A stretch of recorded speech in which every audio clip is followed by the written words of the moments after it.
What's going on, guys? Welcome back to another video. I'm Michael, the creator of Conjurer, and in this video I'm breaking down what Conjurer is.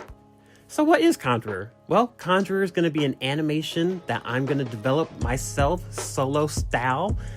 Basically, I'm a self-taught animator, been learning animation for the past 2 years, and in this whole entire concept here, this video channel, I'm pretty much going to be showcasing my development in the animation background of how I'm developing personally, which is the end result to then create this entire storyline of Conjurer, dropping episode 1 on this YouTube channel. So if you guys are interested in something like that and following along my journey and discovering what Conjurer is, I'd love for you guys to hit that subscribe button, give it a good like, and let's dive deep.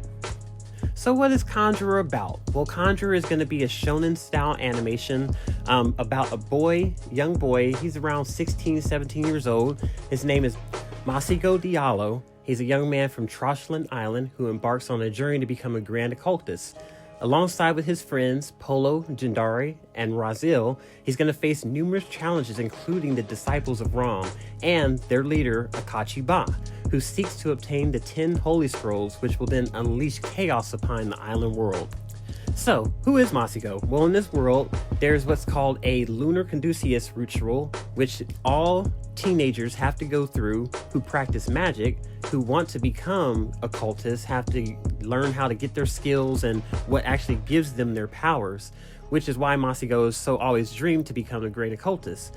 Well, despite the island's disdain for magic, and his mentor, Old Man Penda, who is actually the guardian of the island and the holder of the Holy Scrolls, he's going to embark on a pretty tragic introduction, which is kind of what drives him into figuring out who he is, what his magic is all about, and his entire why on what he's going to accomplish in this journey. So the floating islands. So the story is set in a world of floating islands in which each island specializes in unique trades and unique skills. So Troshland Island, which they're from, and the story is kind of based around, they're known as a laboring island. And they pretty much got rid of magic altogether. So they usually just figure, okay, I can make it better with my hands versus cheating and doing it with magic. And because of this fact, a lot of their skills and their great occultists of this island have kind of died away, basically leaving the new generation unskilled. There are going to be many islands in this story, and the whole reason for the islands is because back in the day, a little lore history here, the human world pretty much destroyed the world, and the only way they could survive was to erect portions of the land, creating islands to then float up into the sky, because the land itself becomes toxic. Now, being able to erect the islands into the sky where there was fresh air, they got disconnected from each other. So each island has their own skill trade. There's another island where the protagonist is from. His island is mostly known for gadgets and technology. And there's other islands, they'll have other backgrounds as well, where there'll be craftsmen or jewel makers or spiritual islands and things like that. And as the hero team goes and ventures off and finds different things as they need information, they'll start visiting these other islands and discovering deeper into Akachi's whole ambition. So who is Akachi Ba anyway? Well, like I say, he is the disciple of Ram's leader. Ram actually is the demon who back in the past, controlled Earth and all humanity. When he was sealed away, he then was scattered, each body part, each limb broken up into what was called the Holy Scrolls. And Akachi Ba is out to seek all these Holy Scrolls, all 10 Holy Scrolls, so that he can obtain Ram's power for himself.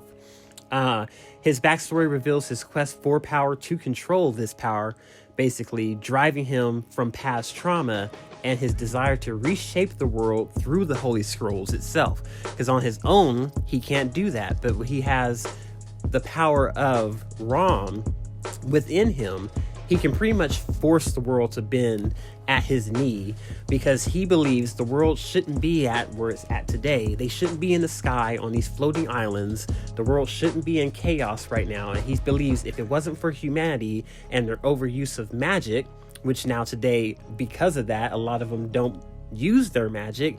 He wants to bring the world about to a time where it was simpler again, magic was pure, and the world thrived around it.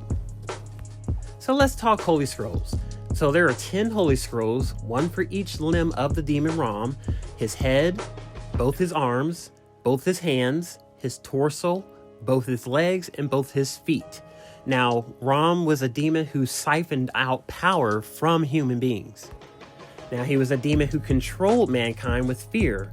He is depicted as a crow with a human-style body, wings full of black, deep feathers.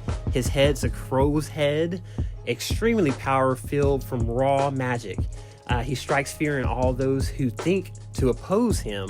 And for centuries, on the night of the new moon, people would come and deliver gifts as conjurers to be sacrificed to the demon to appease him. Now, he would devour these powerful conjurers' sacrifices limb by limb, just gobble them all the way up, because this is how he sustained his power, by absorbing their magical power, which in turn made him powerful.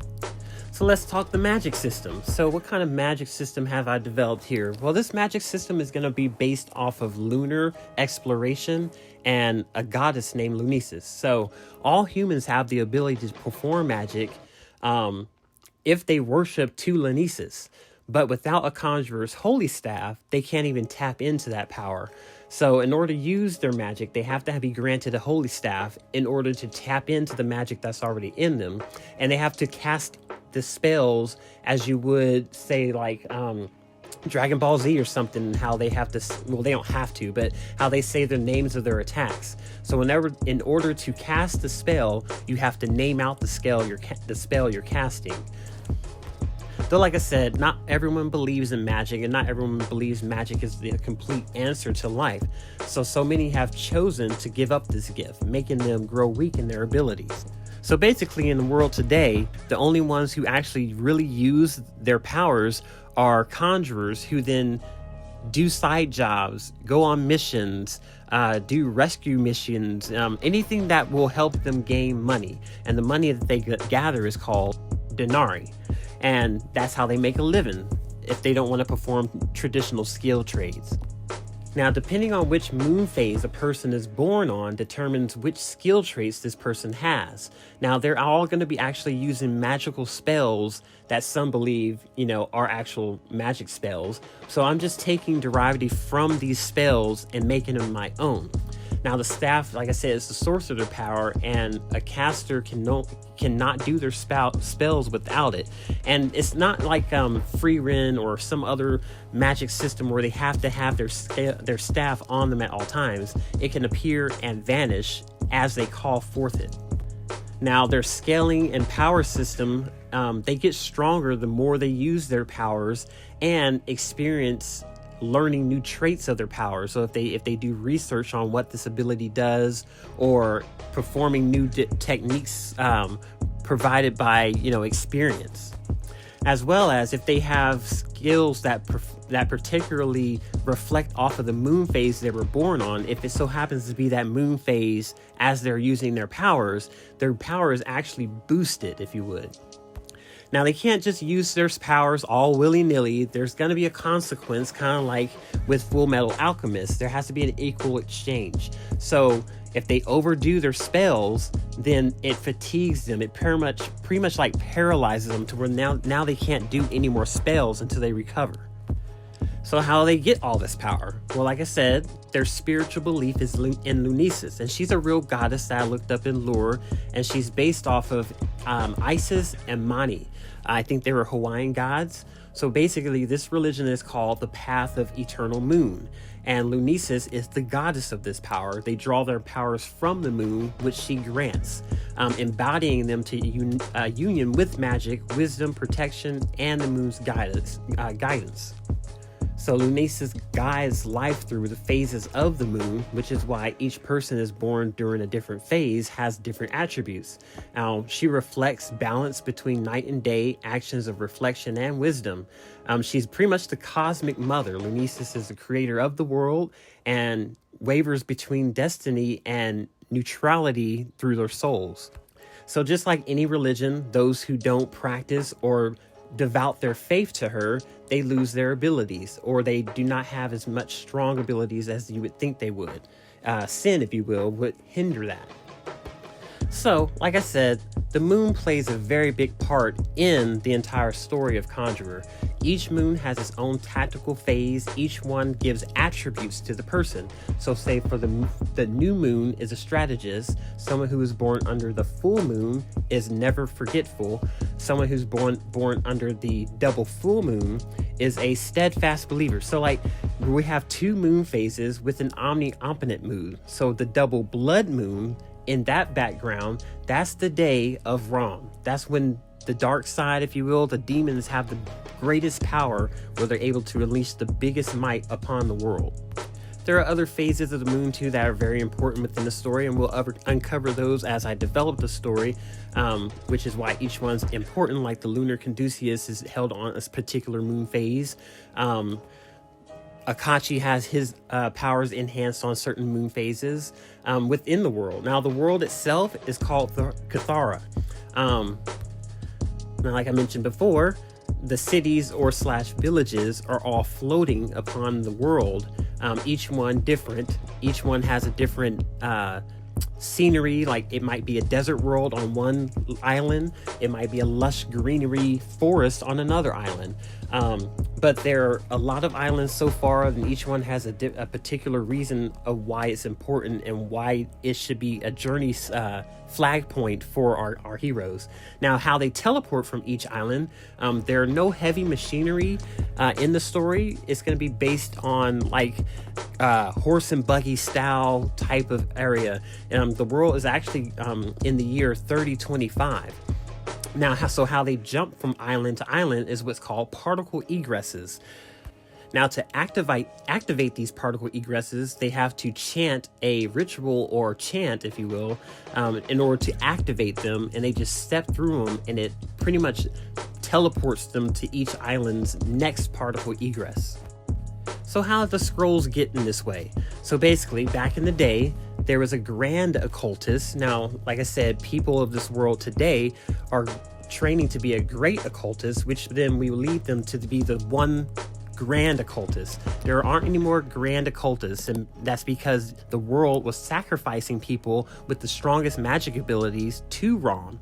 Well, Fade was one of those people who was going to be sacrificed, but he didn't believe in the sacrificial ritual, and he actually stood up to Ram, and he's the one who used his power, his greatest power, to then separate the soul of Ram into the 10 different vestiges, which in turn split him into a scroll as well, almost like the Death Reaper seal from Naruto.